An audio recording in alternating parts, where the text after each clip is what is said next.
Hi everyone, just quickly wanted to say before the podcast starts that we were recording over Skype, so the quality is very low. Apologies for that, but unfortunately Brad is very ill at the moment. He's just had major surgery. He's recovering okay, but obviously we wish him well and send all our love. Anyway, on with the podcast.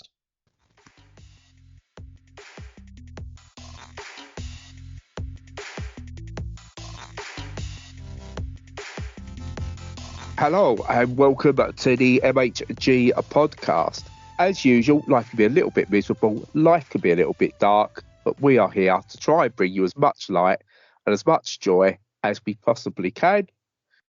I'm the light of your life, Bradley, joined by the utter joy in the world, Stu. How you doing, Stu? I'm not too bad. I'm a little bit kind of thrown because we're recording on Skype this week, and that's kind of I don't adapt to change as quickly as I used to, so my brain isn't working very well. But I'm okay. How are you? Well, right, to go very quickly, I'm not going to dwell on it. For people who are listening, I am very, very ill at the moment. I've got severe foot problems. My vision's in the toilet again. And I'm just generally like lethargic, and I'm getting bloods done to see what's wrong there. But hopefully, I'm at rock bottom at the moment, and I'll get it all sorted and find out what's what and get fit again. Yeah, absolutely. Yeah, and on the recording last week, I said everybody will no doubt be sending all of their well wishes and concerns for you. So they're out there in the ether. Yeah, all the positive vibes. So if I die, it's their fault for not doing it. That's what I took away from the process. Yeah. Yeah, totally. Talking of being in the ether and stuff like that, that sounds like something you get in a Minecraft video game. Yeah, it kind of does, doesn't it? It does, yeah. It's like, oh, I've got to go to the ether and get some rocks. I don't know. Yeah. I like the look of that game, but I would never play it because there's too much work involved. It's actual work, virtual work. Yeah. I did, and then I got bored. And then because it wasn't just Minecraft, then it became other stuff, and I was like, I just want to build shit. That's all I want to do, dig a build. And then it was other stuff, and I couldn't be bothered. No, fair play to you. Yeah, it's wrong. It's just wrong. It's all right for little kids who don't have to do any work, and that's the only work they have. But I'm an adult. I don't need that shit. No, I've got a job playing Satisfactory. So, that's real work. Yeah, they actually paying you yet? Because they should be. No, not yet. I think that's because I just podge it all together. I think there's like an actual, it goes deep. I'm not getting into that today because we've only got a short amount of time. Who's asking the question today? Because I think I've got two, you've got...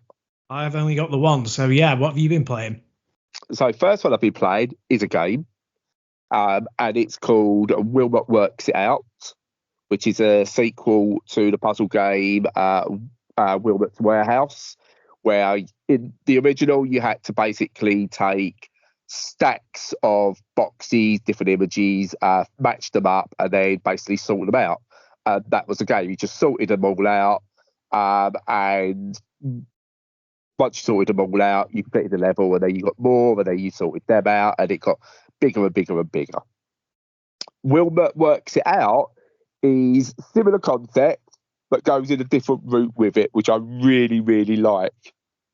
And I think makes it a much better game. The original was really good, but I think this takes it to another level. So you still get the idea where you get a space you're in and you get delivered these blocks that have got images on them.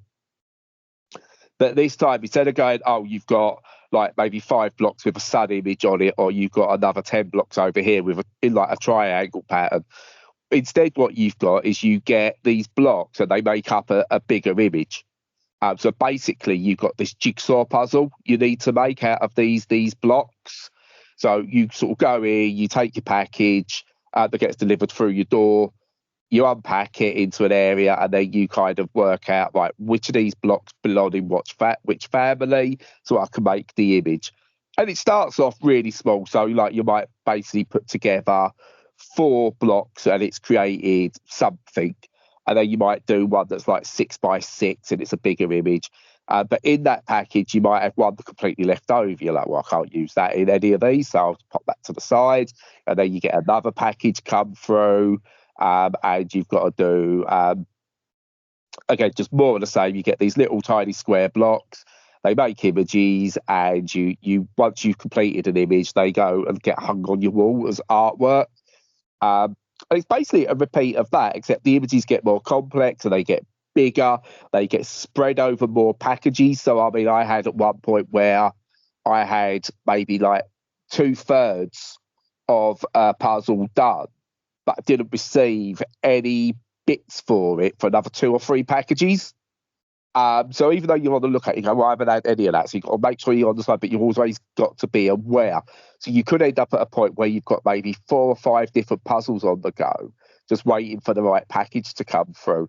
And that is literally the entire process of the game. Get package, unpack package, get puzzle pieces, put puzzle pieces together, hang on wall.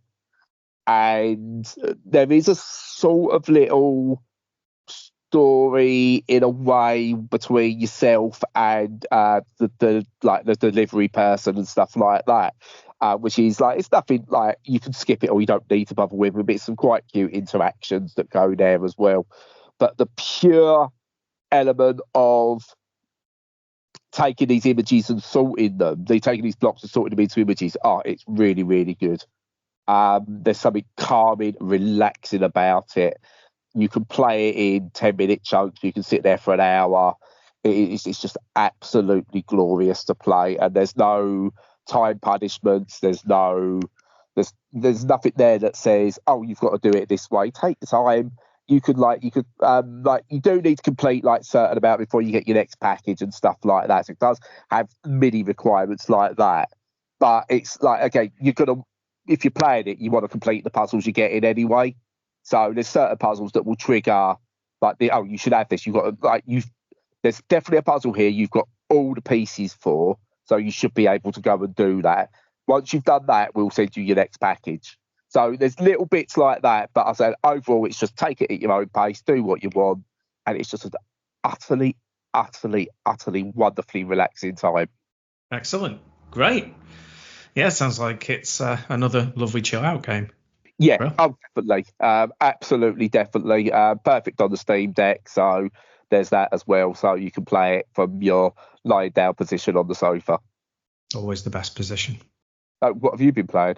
I've been playing something called Rogue Flight, which is a into-the-screen shooter, much in the style of, here's the rub. Everyone describes it as being like Star Fox 64, but I think that's just because people have got impoverished tastes and they haven't played enough of these types of games. Sorry, just to smash the audience a little bit there. But I'd say it's far more like Afterburner Climax and Galaxy Force 2 and G-Lock and a few like that, because it's way faster and more intense, to quote George Lucas, than Star Fox, which is a comparatively more sedate kind of game. Yeah, in the classic style of these things, you're flying into the screen, ultra fast speeds, and you're getting attacked by enemies, wave upon wave of enemies coming from the corner of the screen. If you played Space Harrier, if you played Afterburner or Afterburner 2, any of those kind of games, you'll know what you're going to be expecting, but in 3D rather than in sprite scaling. And yeah, so they come in, they attack you, those physically in the way, and they also fire a lot of weaponry at you. And to combat this, you've got your cannons, you've got an upgrade path with your weapons, and they all do different things and are useful in different ways. And you've also got a couple of secondary things that are pretty intriguing. One is a strangely kind of melee weapon where if you pull back on the right stick, you do this sort of sweep of your ship, which also slows time, like Afterburner Climax, and fires this burst from your rear end, which if it's in line with the enemies, it'll destroy them, or at least do a lot.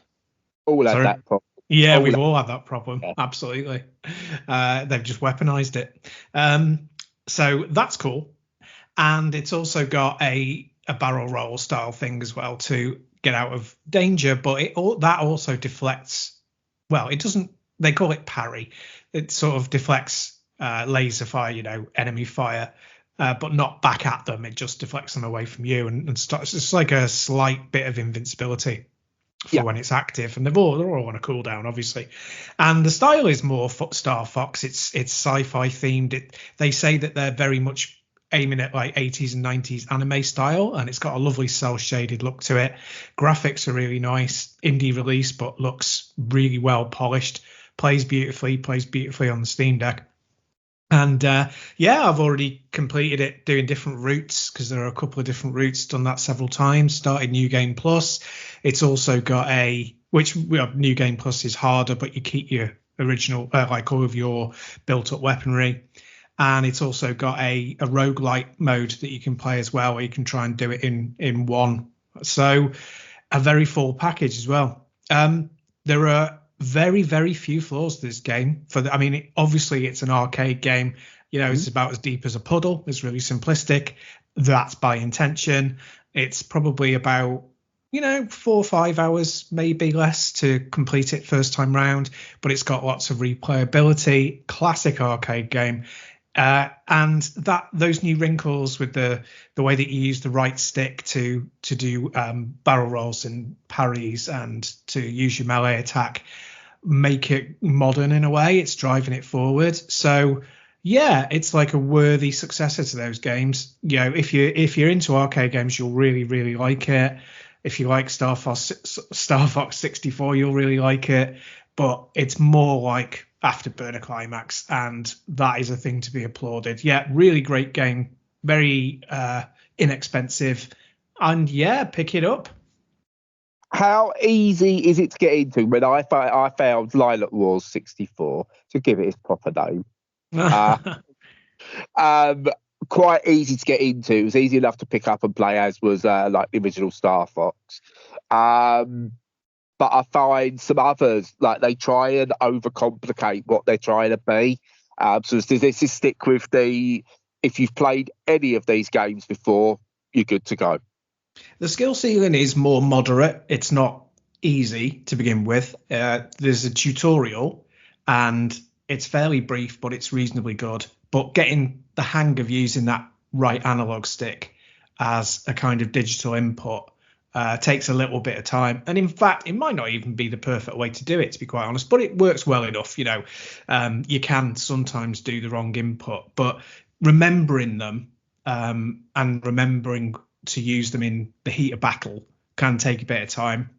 Because even the opening stages are relatively challenging, because it's an arcade game, it's supposed to be. That is, slightly higher skill ceiling than those previous games. Yeah, it benefits you if you've got a bit of, you're quite well versed in those kind of games. But if not, jump onto them on an emulator or something, have a quick go, get used to them, enjoy them, and then see if you want to buy this. That's what my advice would be. And obviously what Stu made was illegally obtain the hardware and the software cartridges. Obviously. Oh, yeah, completely. Yeah, totally. The easiest way to get hold of old games. I think that's one I'll add to the wish list. It does look very interesting. So yeah, on that. And that works. You say that's Steam only, I assume, at the moment, PC only. As I'm not sure. I think it's on. Yeah, actually, I think it is Steam only at the moment. Stop throwing those hardball questions in. Yeah, you. Cool. So up next, I'm going to talk about something not usually we chat about, but I got a little while ago, my gaming chair is battered. Like, it was falling apart. It barely rose up to a level where you could sit at a desk properly. The cats have had fun with scratching at it. Both the kids have been using it constantly. So I put the feelers out to see if I could get maybe a review unit on one. And I was sent by Bed Kingdom the Recoil Centurion, which is supposedly a premium gaming chair. Lovely fabric, grey stroke black type chair. It's like £180 they sell it for. Now, I don't know what's premium or what's not premium for a chair. I've seen chairs for as little as like 30 quid on Amazon, up to like well over £1,000 at some bespoke places. So I'm guessing that's still a reasonable place. But anyway, we sent the chair for review. Usual caveat: no expectations on a good review, etc., etc., etc. It's not a paid promotion. It was sent purely for review. So, with that being said, it arrives. The order, it was like 2 days after the order was put in, it arrived. So, pretty good delivery. It came in just a giant box for you to put together yourself. And the process of putting it together, I would argue, was easy in the main, but with a couple of really pernickety bits.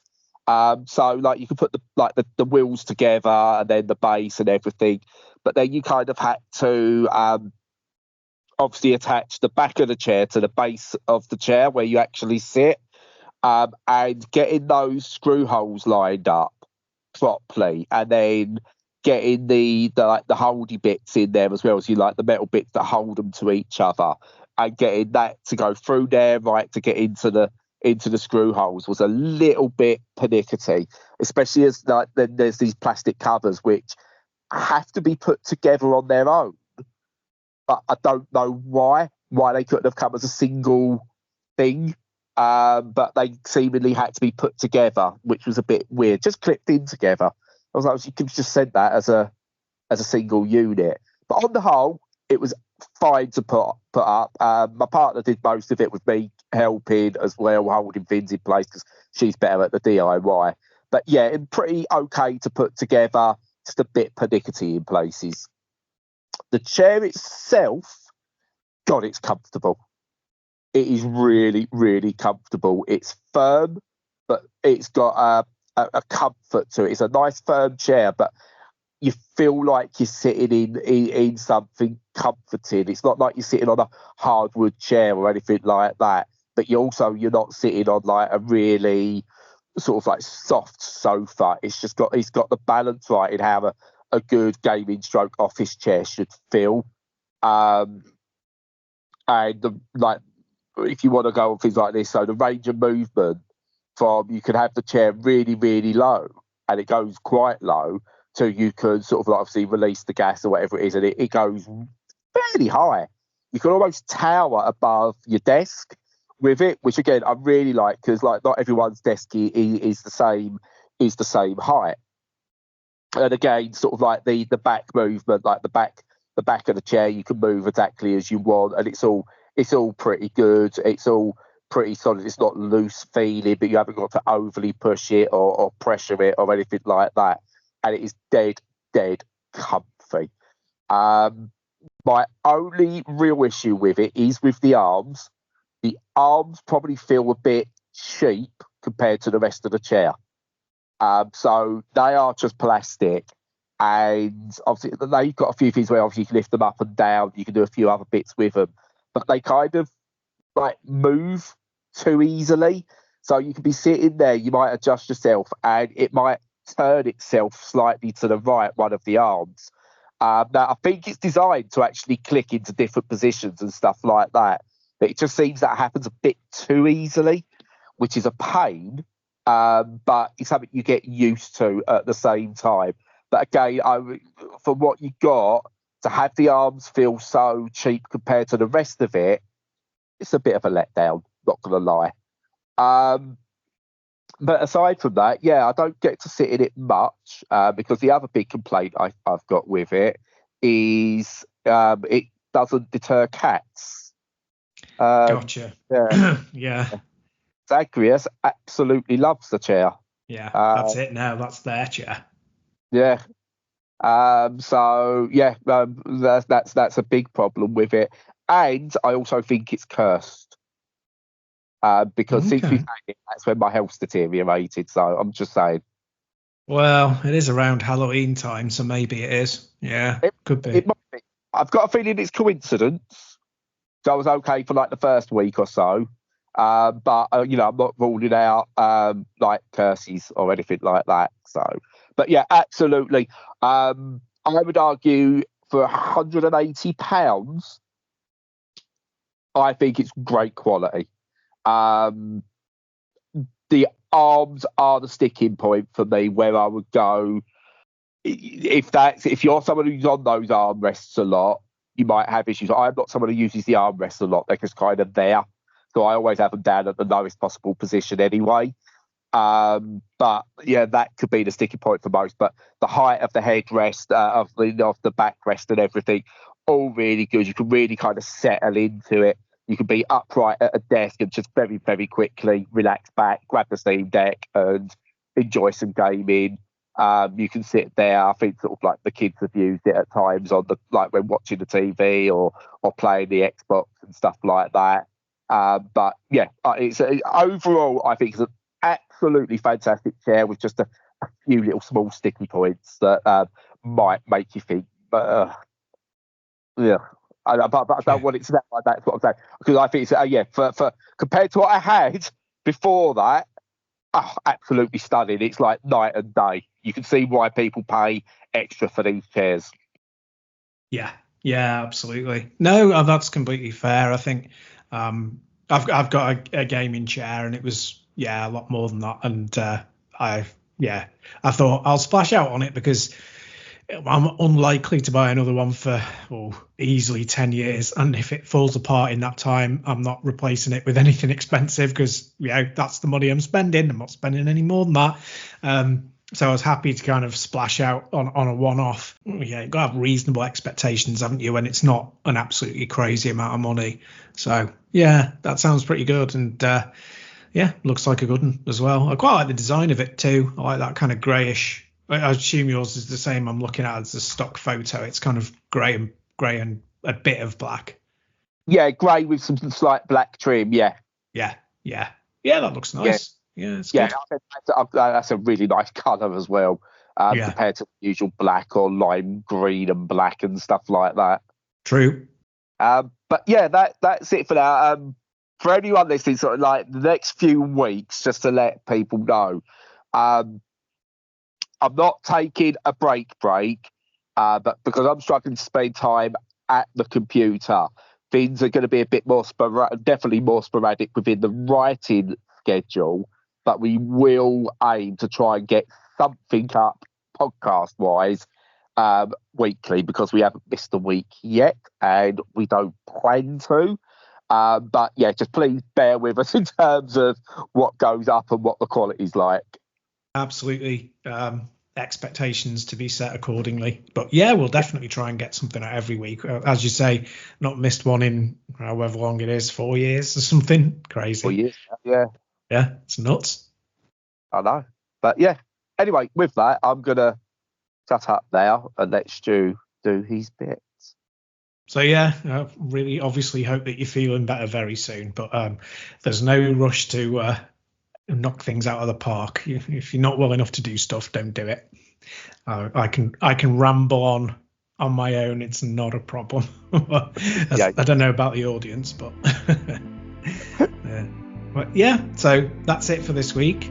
As usual, follow us on all the socials. Make sure you check out the website content. Join us on Discord to chat. And in the meantime, make sure you're staying healthy, unlike Brad, and stay safe and stay sane.